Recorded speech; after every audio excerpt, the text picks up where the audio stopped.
Here's what's coming up on your horizon. Well, here's a word you better remember: STEM, which stands for science, technology, engineering, and mathematics. All core subjects with a growing emphasis in today's schools. But STEM is just as much about jobs as it is education. In particular, middle-class jobs, many of which don't require a bachelor's degree. Today, we're going inside some innovative classrooms to see how Oklahoma schools are working to guide students into the high-tech careers now in demand. We'll look at how several groups ranging from public to private are approaching the issue that could well determine the success of our nation's economy. Stay with us for Oklahoma Horizon. Oklahoma Horizon is made possible by the Oklahoma Department of Career and Technology Education. Oklahoma's investment in career tech provides more than nationally recognized technology education and training. It produces solid financial returns for the state's economic future. Oklahoma Career Tech, elevating our economy. And the Oklahoma Department of Agriculture, Food, and Forestry, helping good people grow good things. And now, from the Career Tech Studios in Stillwater, here's your host, Rob McClendon. Hello, everyone. Thanks for joining us here on Horizon. Well, while unemployment is still at record highs in some parts of the country, there are still jobs going unfilled. According to the Department of Labor, there are as many as 3 million job openings nationwide. Many of these unfilled because applicants do not have the requisite skills. And nowhere is that more acute than in the STEM fields. Joining me now with more is our Andy Barth. Rob, the word STEM stands for science, technology, engineering, and math. And it is the lack of skills in those subject areas that is the cause of many of our job vacancies today, and the prospect of considerably more in the next few years, which is what is behind a nationwide program called VivaTech. It seems like a typical day in the classroom. Students working at tables and furiously writing down notes. But for these 8th graders at Monroney Middle School, it's anything but typical, and all things engineering. Right now, our statistics show we rank 17th in the world in production of engineers. Ben Robinson is a retired brigadier general and says engineers are an invaluable resource to our world. If you look at what engineers do for us, well, it's engineers that developed our cell telephone capability, it's engineers that design new cars, it's engineers that develop space exploration capability, agricultural engineers show us better ways to produce food, design new farm equipment. It is engineers, biomedical engineers, that help us develop new drugs to fight cancer. It is biomedical engineers that develop artificial hearts and artificial arms and legs. Just about everything in our world that gives us a great quality of life come from some kind of engineering, science, technology, or mathematics programs. And that kind of impact is why these students are taking a hands-on approach to learn about math and science. We just need more representation, more numbers in our STEM fields. All right, do you guys want more time? Loren Cisna is the Education Programs Coordinator for Great Minds in STEM, and says the lack of people working in the STEM field needs to change. We really need to get more people into our STEM professions, into our careers. We know that the jobs are there, but the high school diploma doesn't suffice. The recession hit, but the jobs within the STEM industry is available to us, but however, we're starting to export our jobs over. Fewer jobs, in part because of fewer graduates. Per capita, the U.S. now trails countries like Estonia and Turkey in STEM graduates. In fact, the U.S. has fallen all the way to number 23. We're not the leading country in the world, so therefore we need to get our students. They're already interested in technology. You know, they love texting, they love being on their computers, they love, being on Facebook and things along those lines. And so we're asking them, well, why not make that a career? It's a viable career choice. And for Monroney Middle School student Katrin Wilson, the concept and activities come as quite a surprise. I certainly didn't expect building anything. I thought we would watch some videos about what we were going to do when we get to college and stuff like that. For Wilson, a day like today is right up her alley. I've enjoyed building the little house we made. I enjoyed building the rockets. I really do enjoy it. I like to build things. And for classmate Briley Taylor, this is the perfect alternative to classwork. It was fun. I would pick this day over any school day, any day. But aside from the break of regular class, students worked together and tested their skills on projects suitable for the military. We built a facility for the Tinker Air Force Base. We used newspaper, tape, and teamwork. It was really easy because we had a good team to do. We had a good team to do and everything, and it was really fun. I had fun. And while it's fun and games for these students, Career Tech's Becky Foster says one of Oklahoma's leading industries is losing valuable workers. Oklahoma is a shortage of engineers, shortage of science specialists. So in Oklahoma, we are really going to have to grow our own to be competitive in the global economy. And the hands our engineering future rests in belong to these 8th graders. Today is a great example of how we can engage students at an earlier age. Part of the problem is some of the students don't even know the possibilities of STEM jobs, salaries. So it is exciting today because we are educating 8th graders. And so the younger we can start educating, the more important it is for them to stay long-term in STEM jobs. 1, 2. Launching themselves into a bright and promising future. Now, there are many more kids who would like to go into STEM careers than generally recognized, but they aren't properly prepared and mostly drop out. And I've read that despite all this emphasis on STEM education, we are still kind of falling further and further behind. Rob, it is a multifaceted problem, but the most common stumbling block for many students is mathematics. And experts say if students don't master Algebra 1 by their freshman year in high school, they will have bleak prospects when looking for a job. All right, thanks so much, Andy. Now, a little later in our show, we'll head to NASA's Johnson Space Center with some Oklahoma teachers trying to put the fun back in science. You're watching Oklahoma Horizon, featuring some of the good things that are happening in the great state of Oklahoma.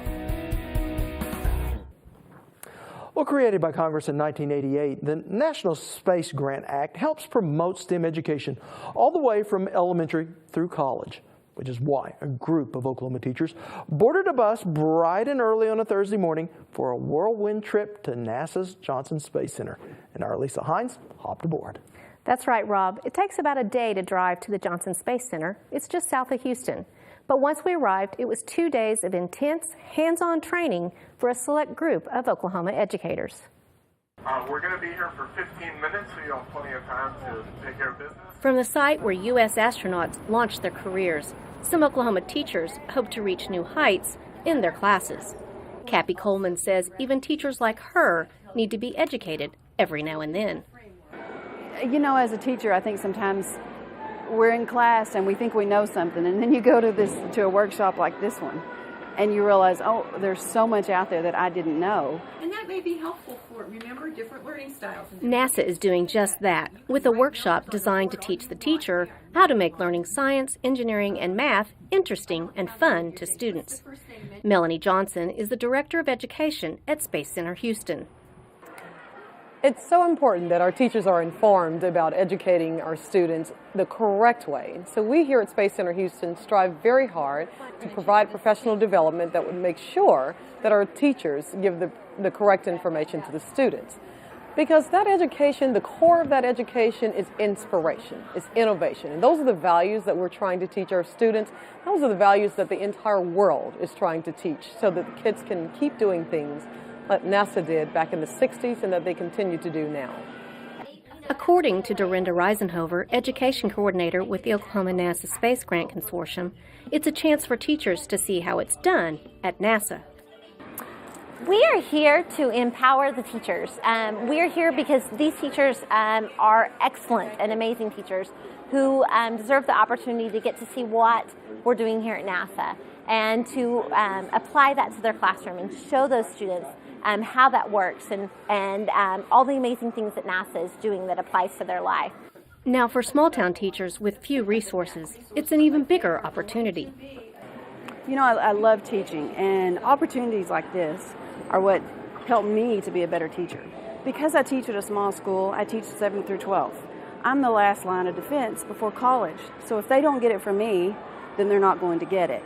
So I think it's really important for me and other teachers in all aspects of teaching to always be learning what's new, what's a better way that I can teach these kids, how can I make them love science? And if they're, some kids aren't going to love science, but at least how can I get them to a point where they understand and have respect? And the teachers learn how hands-on really works. It's so important because what we're trying to focus on is STEM. And the whole idea that we've got to have these STEM activities in here and a STEM understanding for the students if we want them to fill those careers in the future. And so what they're learning here is all sorts of ways, hands-on and visually, to bring those to the students so that when they go back, those students are going to go, wow, I want to be in the aerospace field, or I want to be in a science or technology or an engineering or mathematical field. And it's just, those are fields that we're suffering in right now as a nation and as a state. And so it gives us a chance to create that workforce as educators. For future teachers like Taylor Satterwhite, who think science isn't for me, the program is an eye-opener. I didn't care for science at all, thought it was boring, and so I was afraid going into the teacher profession because I felt like my kids would have a negative connotation about science because I didn't like science. And so when I arrived at MTPE and I experienced all the different lesson plans and I talked to a lot of different people who were involved in aerospace, and I just thought it was so interesting, and there were so many different facets of space that I didn't know about, and I just really fell in love with it. And so yeah, I love it. Using the hands-on activities, Colleen Ridley says her students learn better. Most of the students that we have, if we are able to pull it in for them with some sort of an activity, they will retain the material much longer than if it was just, this is what it is, this is what you do. For Cappy, it's a whole new way of teaching. Before I would say I was more geared toward book work and sort of the rote memorization and it always said you need to get away from the book work and whenever you teach 7 through 12 science, in some ways I felt like I really had to rely on the books because that's 6 different classes, so that's 6 different preps. But whenever you start doing it this way and you see those students reaching levels that you weren't sure how to get them to before, where they're thinking through problems, like with engineering, you give them a set of materials, and then to watch them work through and figure that out for themselves, you're just like, this is why I teach. An opportunity that molds the future. If we give educators a chance to be exposed to everything that we possibly can, and we open up the realm of possibilities for them. For example, last night one of the teachers shared that she had no interest in science at all, and when she came through the 11-day program, all of a sudden she now feels like she's a science geek. And that is huge. That is huge that we can do that in 11 days. And we can all do that, all of us, and whether we be a corporation that's aerospace linked or whether we be a NASA government agency, we can all empower these teachers to show them, oh my gosh, you can do this. And if they can just do it long enough, if they fake it till they really can make it, and eventually they understand it and they can envelop that, and then we've got this Oklahoma workforce all of a sudden that we go, wow, we're top notch, and they're going to go out there and fill all those STEM fields, and we're going to see them all over NASA, and we're going to see them getting a person to Mars, and that's exciting to think that we've got generations of students right now in the schools in Oklahoma that can do that. Guys, as you're seeing all this stuff here at Rocket Park, one of the suggestions Now each year, the Oklahoma NASA Space Grant Consortium holds an 11-day summer institute at OU. It's hands-on training where educators learn everything from remote sensing to satellite imagery. The competition to get into the institute is fierce because teachers don't have to pay for any of it. Well, it sounds like a really interesting program, but is it just limited to science teachers? No, it's open to all teachers, all ages, any subject area. And the best thing of all the materials from NASA are free, and what they use to do the projects are very inexpensive, which for a teacher is the best thing of all. Absolutely ideal. Well, certainly a neat program. Thank you for going. Now, if you'd like to learn more about this program, we do have a link on our website at okhorizon.com. Oklahoma Horizon is now portable. Just subscribe to our weekly podcast. Visit iTunes.com, where you can download our show for your listening or viewing convenience. Well, when it comes to STEM education, hands-on learning, linking math and science to the real world seems to work best for most students, which is why when the children of the gentleman in our next story approached him about wanting more of things just like that, he created an after-school program that the whole family could be passionate about. Here's our Keela Kellen. The word passion really does sum up the instructors and students at Tech Joint, an after-school enrichment program where anyone can come and learn more about technology and the evolving world around them. Started by Ramir Sheikh, who left his job as an engineer to create a learning environment that allows him to influence younger generations, while also developing a family-oriented business. With kids designing video games and even building robots, there you go. Tech Joint provides a place for all ages to come, experience, and learn about technology. Children need to have a place to come and learn something that their parents and teachers may not be able to offer them. Ramir Sheikh is the founder and CEO of Tech Joint.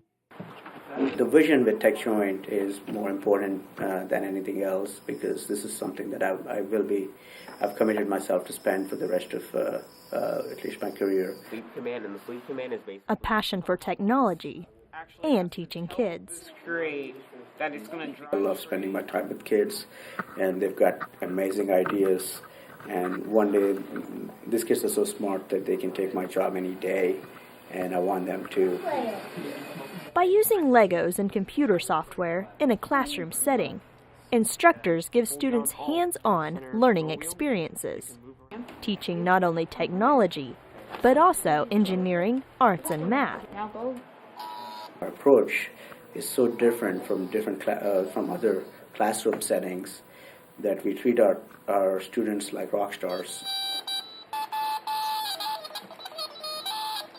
And the teachers are just there to facilitate.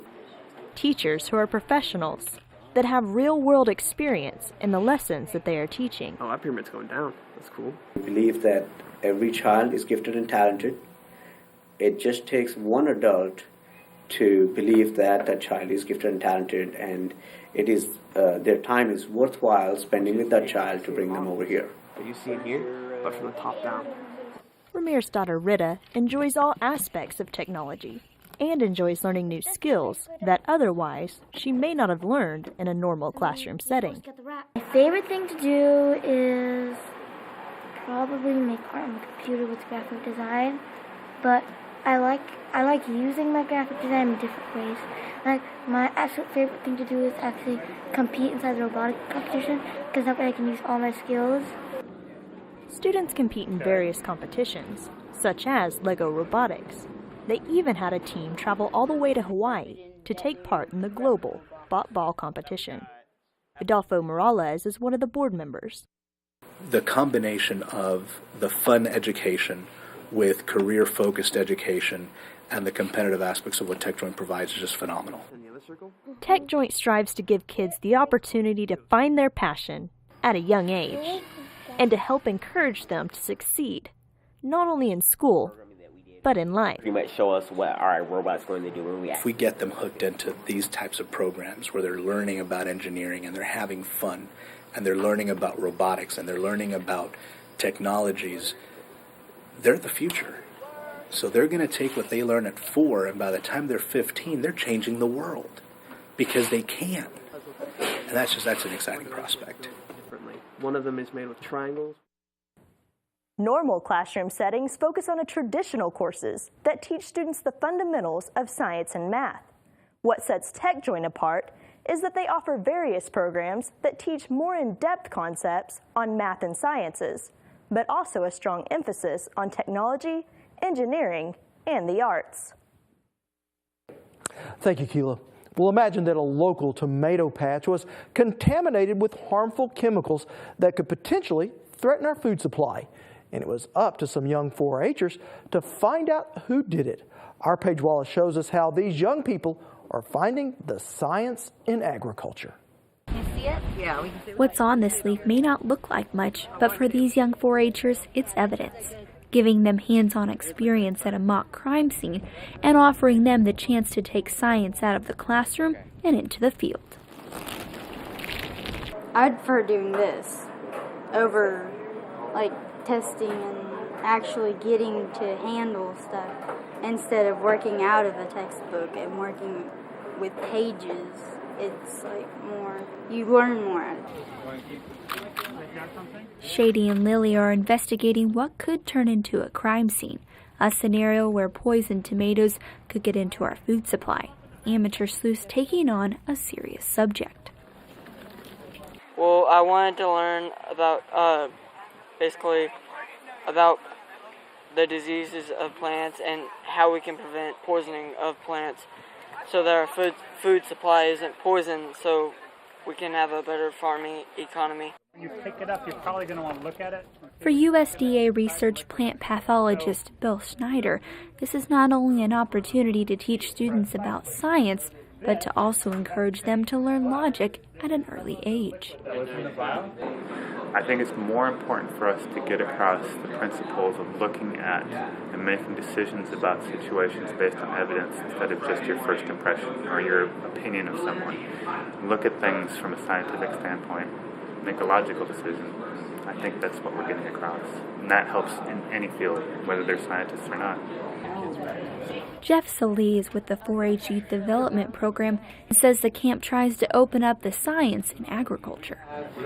Through 4-H, we've tried to add a lot of science and technology to everything that we're doing because it's what we've always done. And a lot of times the students really just don't realize that. Even the teachers and the educators, they don't think of all the science that's just automatically in agriculture and all the career opportunities that they have. So the benefits of bringing students on here is we just expose them to the campus. We bring them in here where they get to see a lab and they get to see a whole other side of agriculture and see what other career opportunities there are besides just being a veterinarian or some of the more traditional roles. Giving insight into new career fields while also just having some fun. I think they enjoy the hands-on part of it. I think they can associate with the idea of getting into a crime scene, investigating. There's been a lot of television shows that have made this a pretty glamorous thing lately, and they like that idea. I think what interests me is that they learn as they do it.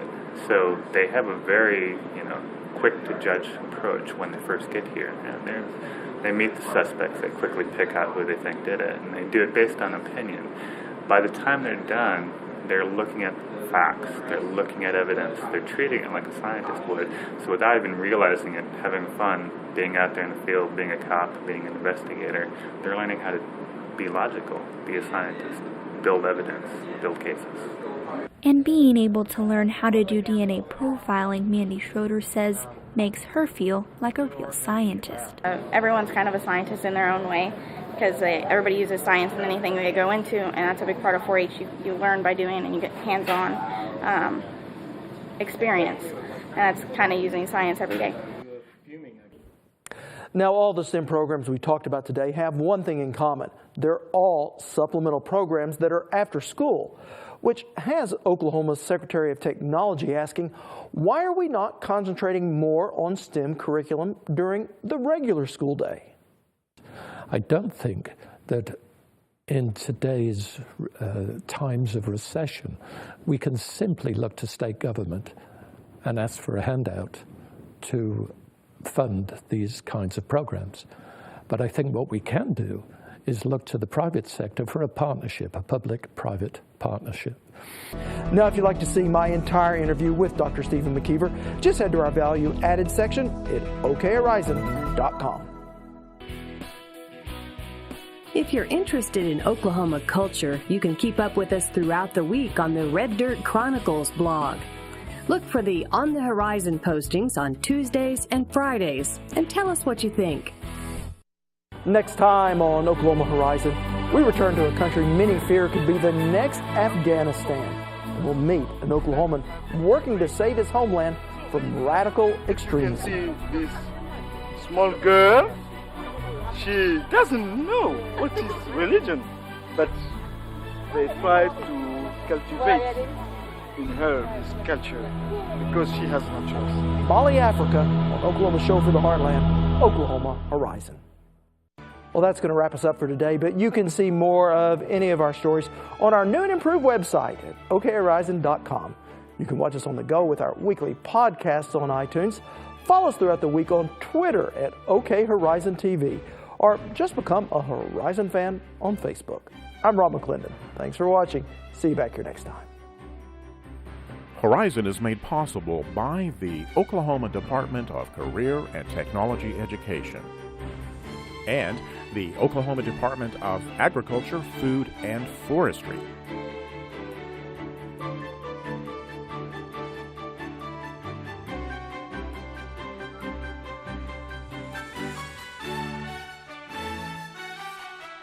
Copies of today's show are available on our website, okhorizon.com.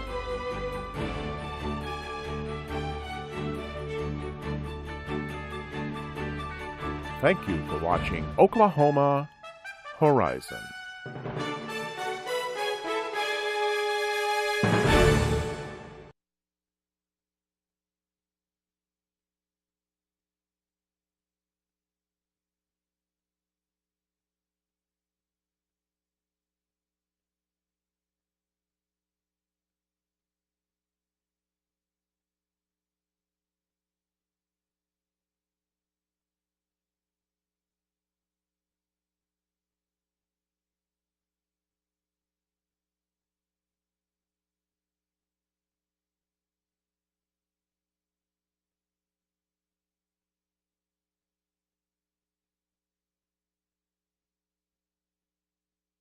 I'm Rob McClendon. Next time on Oklahoma Horizon, we return to a country many fear could be the next Afghanistan, and we'll meet an Oklahoman working to save his homeland from radical extremism. She doesn't know what is religion, but they try to cultivate in her this culture because she has no choice. Mali, Africa on Oklahoma Show for the Heartland. Sunday afternoon at 3 on OETA.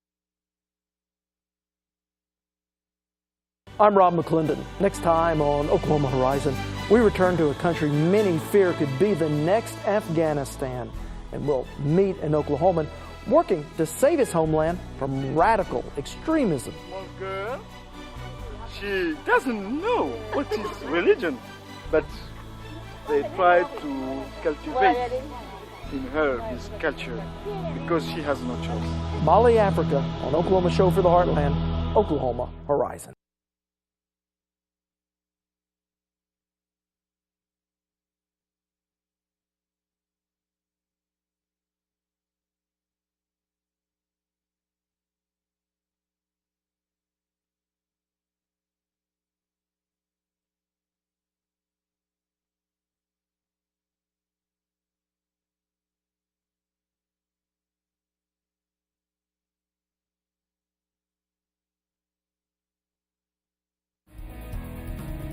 I'm Rob McClendon. Next time on Oklahoma Horizon, we return to a country many fear could be the next Afghanistan.